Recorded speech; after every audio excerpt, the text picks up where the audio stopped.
I'm Tamar from Fueled by Macros, and I'm joined today by the amazing Faye Jordan, who you will probably know of powerlifting fame. Hi, Faye. Hiya. So we're actually here to talk about something a little different today, Strongman, which is undeniably cool to watch. Many people want to give it a go because it just looks so badass. And not a lot of people know that actually before going into powerlifting, you were a competitor in Strongman, weren't you, Faye? So perhaps you could start by introducing yourself and telling us. I'm just going to actually put my phone on silent so we don't keep having beeps like that. Cool, good start. But yes, there we go. So yeah, before I started in powerlifting, I did a couple of strongman competitions. My first one was more like, it was before CrossFit was a thing, but it was more a CrossFit based thing. It was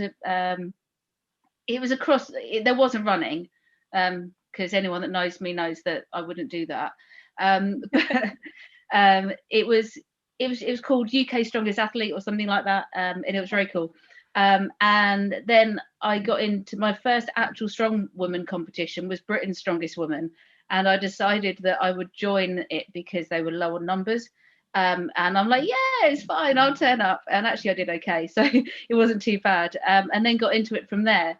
And then it was through knowing people through Strongman that I saw something on Facebook about powerlifting, and decided I'd give that a go as well.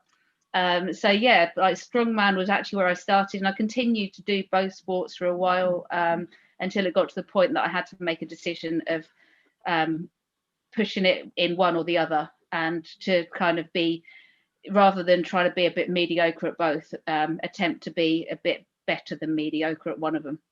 So, which you certainly are doing. So I chose powerlifting, and if it was all about bench press, then we'd be okay, wouldn't we? Lots of shiny things on the wall. Yeah, there are lots of shiny things. Yeah. But I absolutely love your kind of give it a go attitude, and the fact that you just threw yourself into just, the unknown and giving it a go. It was really funny actually, because at the time I deadlifted 100 kilos once, really, really messily. And the lightest weight for reps in that competition was 100 kilos. So I went into it going, yeah, well, if I get one, I've got one, haven't I? I kept on trying it weeks leading into the comp, couldn't get it off the floor. And it was just, I was like, well, whatever, I'm only going to make up numbers. On the day I got 10. Oh. I'm just like, oh, this adrenaline thing's fun, isn't it? Right, I love that. And that's so I always tell that kind of story when people say, oh no, but I don't know if I'm strong enough, or that's my PB, like, and I've got to do it for reps. I'm like, it's fine, just go along, you never know what's going to happen. Yeah, that's the beauty of and the magic of a competition, just feeding that energy, isn't it? Yeah, exactly. And of course, you are at Champion Strength, which is geared up for a lot of strongman things, and you do events days there, don't you? We do. I think that people often see Champion Strength as a powerlifting gym as well, because both Andy and I are quite heavily into our powerlifting. Yeah. But both of our backgrounds is in strongman, and we both completely love it still. Although we don't compete, but we do run comps. I hope like reasonably regularly when we're allowed to again, and we try and do training days, which we started up back last year, which is I think you came along to one, didn't you, as well, which sparked all of this off. And then so the training days are brilliant because we just get all the kit out and we have a bit of a laugh, and people come along that want to try it, and it doesn't matter if you haven't done it before. It's just come and have a go, just because it's lifting big, heavy, awkward things. Who wouldn't want to do that? Yeah. There is something magic about doing that and just leaving feeling on top of the world. Like just leaving feeling really cool. Like you've just done something. Yeah, like we were deadlifting the car and you're like, I just deadlifted a car. This is so cool. Yeah, exactly. It's brilliant. And I think especially as a woman as well, it's quite empowering, isn't it, to do that? But definitely. Sorry, go on. No, carry on. I was going to say, I think that leads us quite nicely actually into the first question that I was going to pick your brain on today.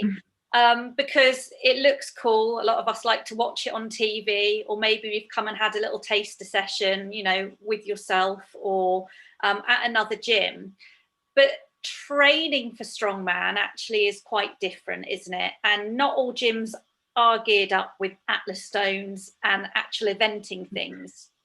So if you were programming someone, coaching someone, what would you say that they would need to be focusing on in their training if they want to endeavour going into strongman? I think what they've got to look at is the how you need to be strong. So I tend to use a lot of front-loaded things like front squats, Zercher squats, things like that, because a lot of the stuff that you would do in strongman would be, like, you've got the Atlas stones which are front loaded, you've got the logs which are front loaded, and you've got things like a Conan's wheel which is front loaded and a Zercher position. You've got all of those things that are loaded in that way. So you've got to think about loading the body in a similar way and being strong there. I find that often people on a say like a log or something like that, or even like the giant dumbbells or whatever, they're holding it in the rack position is what they find hard, rather than the actual press itself, because of the shape of the implement. So training those bits there would be where I'd work at, and you can do those in a normal gym. It's, you know, it's nice to be able to play with a real log and to, you know, pick up stones and everything like that. But if you were to work on, if you break those movements down and you say, well, actually it's pretty much the same as a front squat lifting a stone. Well, it's not, but you know, you're going to be lifting it off the floor, so you've got a deadlift kind of area there, you've got the lapping it onto your lap, and then you've got front squat it up. Okay, your arms are like this, and you know, it's different, but it's you can work on the technique later, when like coming along to a training day or something like that, whereas but first of all, you've got to be strong, and you've got to have that base to be able to do the movements and have the mobility to do the movements, and you know, the back strength and the midsection strength and all of that to be able to do these things. And then once you go into training the events later, you're less likely to hurt yourself as well. So there are plenty of ways that you can train it, but you've got to look at the movement and break it down, I think, is what I would normally do and where people are strong or not. You know, if they're very good at certain events but they're not good at others, you've got to look at what is letting them down on those. Sure. So a lot of it, I guess, again, being strength sport, it is going to come down to focusing on those compound kind of lifts, really. A lot of core strength and stability. But you want to have that as transferable, as you then say, to these other things where there's slightly more unusual technique involved, because it's not a weight, it might be a sandbag or a keg or an Atlas stone. Yeah. So and that's the thing, it's not,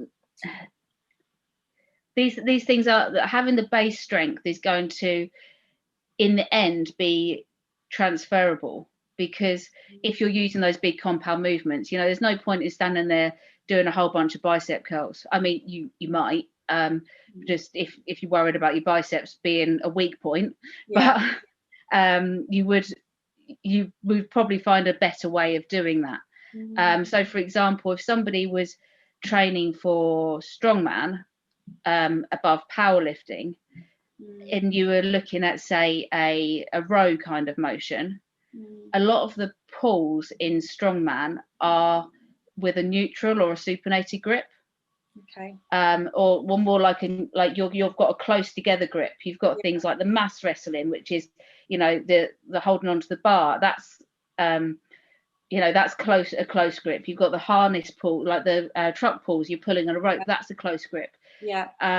So although you might have some wider grip training in there, you would, when you're focusing on that strength, you would use those kind of things. So you might have a close grip or a supinated grip lat pull down. You might have a practice a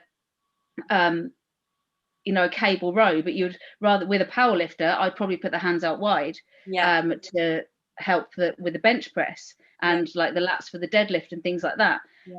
Whereas with a strong man, I might bring the hands in to work on that strength there, and again to hit the biceps a bit better. So when you do those movements that the biceps are under a lot of strain, they are going to be stronger. So you just look at it in a different way, but it's always individual to the person.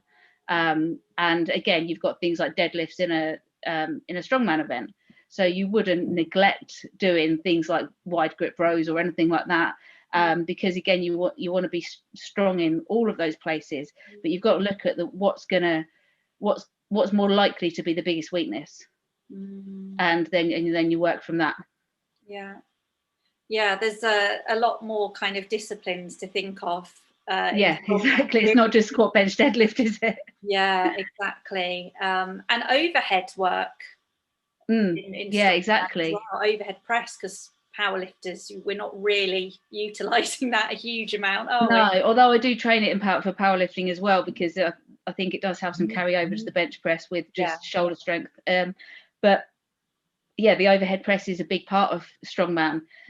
So it's not just being strong to press overhead, it's having that stability there as well, the stability through your core. If you're doing something like that for reps, which often happens in strongman, you might be doing single arm stuff, you might be doing a log or an axle or something. So you've got to have that stability to be able to keep doing those movements like more than once at a time. So it's all well and good being strong for one rep, but to be strong to try and get to double figures is a different kind of story, isn't it? Yeah, which again actually I think leads me on really nicely to the next question, because aside from that static strength and 1 rep maxes that you may be used to, again, if you're in the world of powerlifting, strongman requires movement under load. But also there is some speed work in there. So how much attention should one be giving to aerobic conditioning and improving your lactate threshold, for example? I think that's one of the areas that a lot of people fall down on, that at like amateur level anyway, that they don't focus enough on the moving stuff and the speed. I tend to, when I program for strongman, I like a decent finisher, which it usually finishes someone off. But the idea of that is to really work on that conditioning work and that, that base training. So, one of my favorite ones, I say favorite, it's not very nice, thrusters with a log. Not heavy, but so you've got to hold I wouldn't do it with a big log, really. It depends on the person, but something like that, and like not a huge amount of reps, but just do a set, short rest, do another set, short rest, that kind of thing. Suitcase carries, anything that's going to be moving and keeping your like core strong, but at the same time, which is always really beneficial.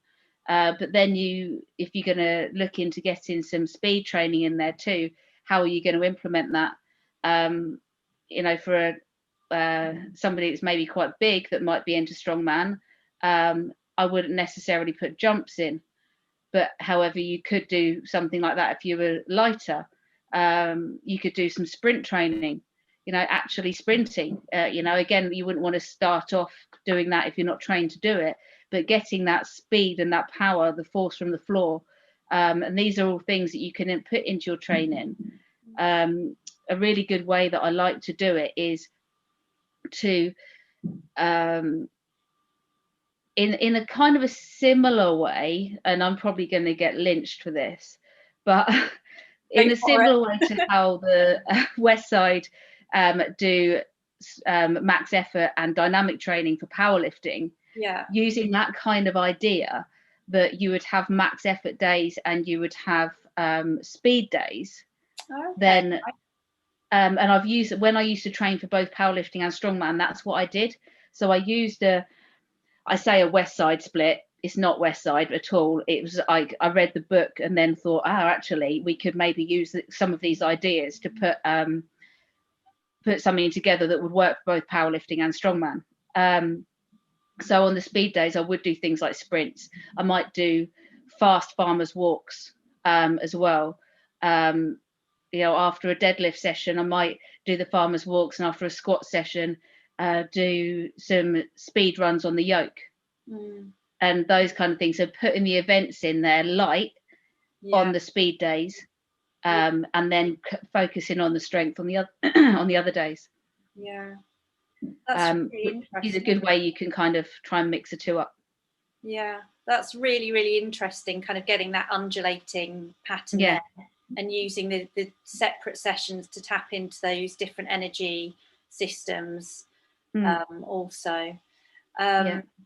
I was going to say as well, like, it's so humbling, isn't it? I think we can get really addicted to the feeling of a 1 rep max, a heavy single, but you try and do something like thrusters for a minute solid just with an empty bar at speed, and it's exhausting, isn't it? Yeah, exactly.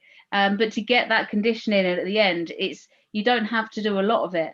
In strongman, you're not usually ever going for more than about a minute or 75 seconds, so you don't need to train that much past that. Really, there's no point in going for a jog around the block. It's probably not going to do you anything.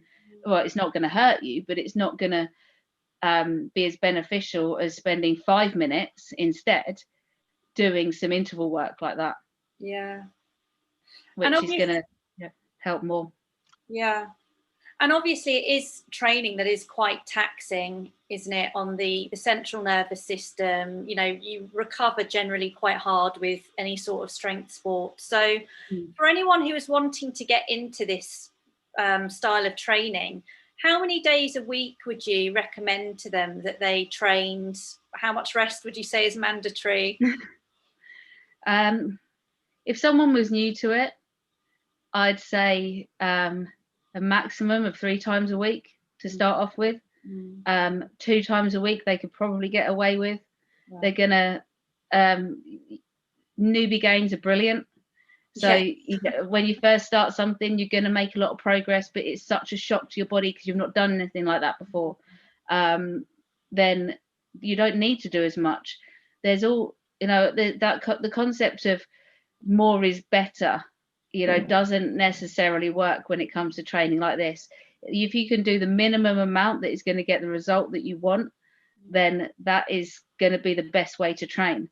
There's no point in exhausting yourself, which is going to be counterproductive anyway. So if somebody was to say go into the gym, they wanted to get into strongman training, and they had one day where they worked on some strength movements of the, maybe some squats, some deadlift, some overhead press, with a bit of accessories of, rows or like something like that. Then they had another day when they primarily worked on speed, and maybe some assistance stuff if they've got any particular weaknesses or something like that. Obviously with core stuff chucked in probably in both sessions. But again, that might be different on your strength day. That might be more like static core work, whereas on your dynamic day you might be doing things like suitcase carry or something like that, or like walking lunges, or something that's going to hit your core but also whilst you're moving, would be quite easy to do, and would be really beneficial because you'll be getting both of those types of training in. It'd be interesting as well, so people don't tend to get bored. And if you were to maybe split it up over more days, then you could, and get a bit more in. But especially if someone was new, I would start them off on the minimum, so you've got a lot more scope for progression. Yeah, that's a really, really good point, actually, because I think people burn out quick when they just go ham for it at the start, don't they? Yeah. They're like, right, I'm going to do something new, and I'm going to train 6 days a week, and I'm going to do this on this day, I'm going to do that on that day, and then 2 weeks in, they are absolutely screwed, and they've either hurt themselves, they're knackered, they've missed a session and got demotivated, or something like that. And if you actually start off doing less, you end up making better progression because you don't get burnt out, you don't get you don't miss a session because you've not been able to make it, or you've been tired or whatever. So I think it's good to especially when setting goals like that, to set something that's really, really achievable. Yeah. And then once you've done it, you're like, cool, now we can progress, and we're going to split that into 3 days a week instead. Yeah, that's really smart advice. And I think I would, obviously, just from the nutrition side of things, I would say that I put as much energy into my training as I do my sleeping and my eating. Yeah. So I can recover well and then get another decent session. Yeah, exactly. And that's the thing, being able to recover well and to get the nutrition in, to get the sleep in, is almost as important as the training. If you don't have those things, then your training is going to be affected. And that's, you know, where, again, by a lot of people, I think, would make the mistake of thinking that it's all done in the gym, and it's not. It's you do that part of it in the gym, but if that then affects everything else, and then makes you stressed and makes you, you know, tired, and, you know, stops you being able to have time to prep your food properly and things like that, then it's, you know, you've got to look at it and say, this is not part of the big picture. Yeah. You know, you've got to all fit it in together. Yeah, absolutely. Yeah. Well, that's some really sound advice there, Faye. Thank you. That's really great.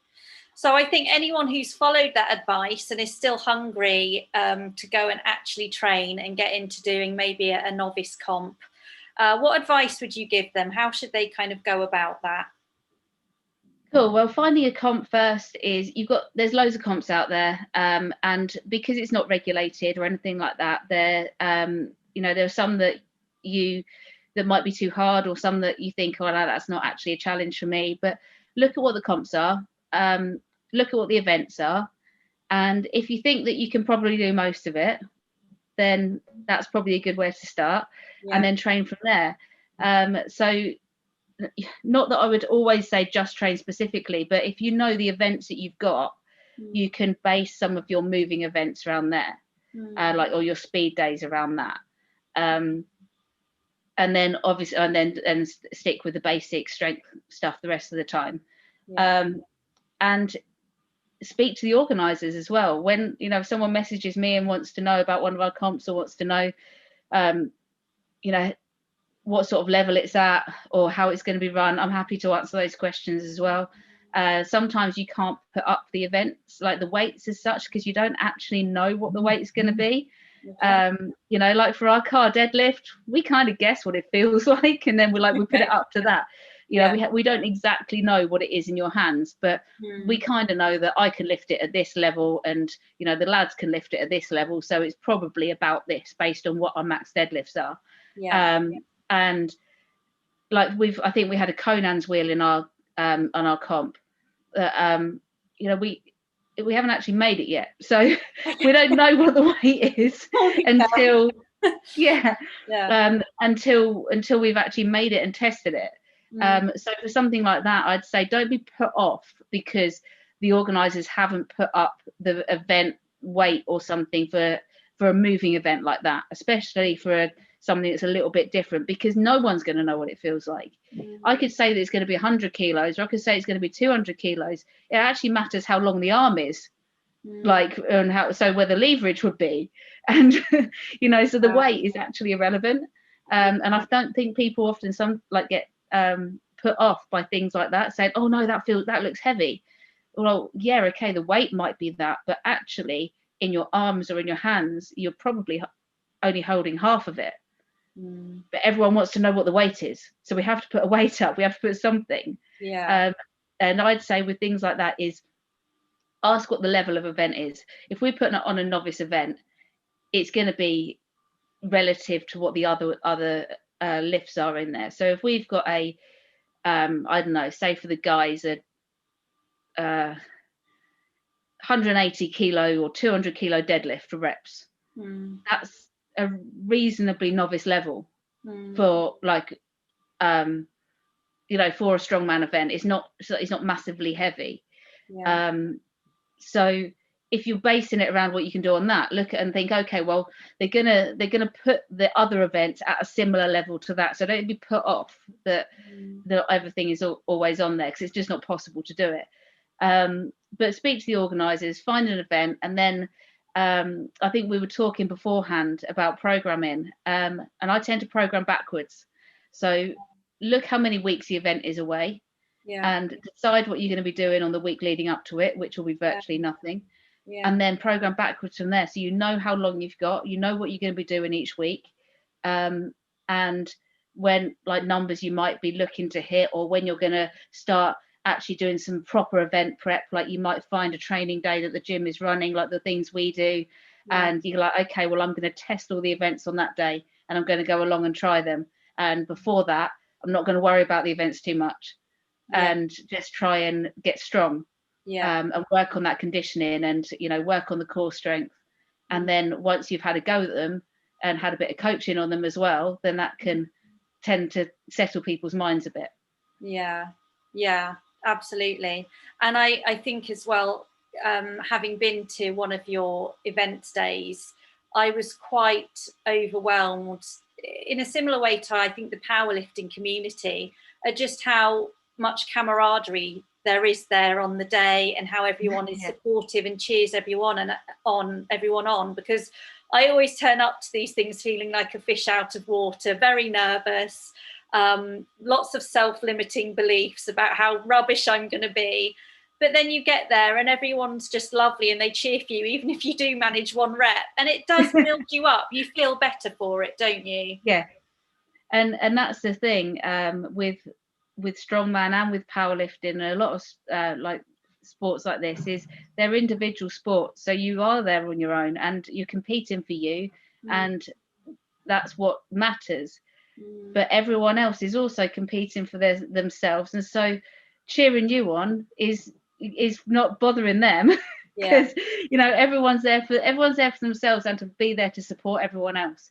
And so it's like you're there with a team, because everyone is in the same boat, and it's really cool. And the training days are just like little mini comps, really, but you get to have a few more goes at it, and if you mess up, it doesn't matter. So but yeah, they are good fun. And the ones that we run at Champion Strength, we get a good range of people. Some of the people, we train a lot of the local rugby team, the ladies rugby team, and so they come down to the strongman days too, just because it's fun, you know. They were impressive. Those were some very impressive ladies. I know, right? I'm glad they're on my team. Yeah, you and Andy are definitely doing a very good job with everyone that you're training, for sure. So actually, just to kind of wrap up today then, if anyone wants to find out about coming to any of these event sessions that you guys run at Champion, I presume you advertise them on Facebook. You've got a Facebook page, I think. Yeah, our Facebook page is just Champion Strength and Conditioning, and it's our logo on there. I think we still have our Pride version of our logo on there, so it's colourful and stripy. If not, it will just be the standard silhouette there that we have. And yeah, we advertise everything on there, so follow the page, and then you'll be able to see any of our events that we've got going on, any of our strongman events as well. So you can always come down and watch one of them to see what it's all like first, which is good. At the moment, we have one scheduled for March, but an event scheduled for March and a training day scheduled as soon as we can reopen. The chances are they may well get put back a little bit if we're not allowed to open the gym by then. But we let everyone know what's going on the pages. So just follow us on there and you'll be able to see everything. Perfect. Well, thank you so much for sharing your time and your expertise with everyone today. I'm sure that's been very, very helpful for anyone who's toying with the idea. Maybe you've just given them that little push and bit of confidence to give it a go. Oh, that's great. Thank you very much.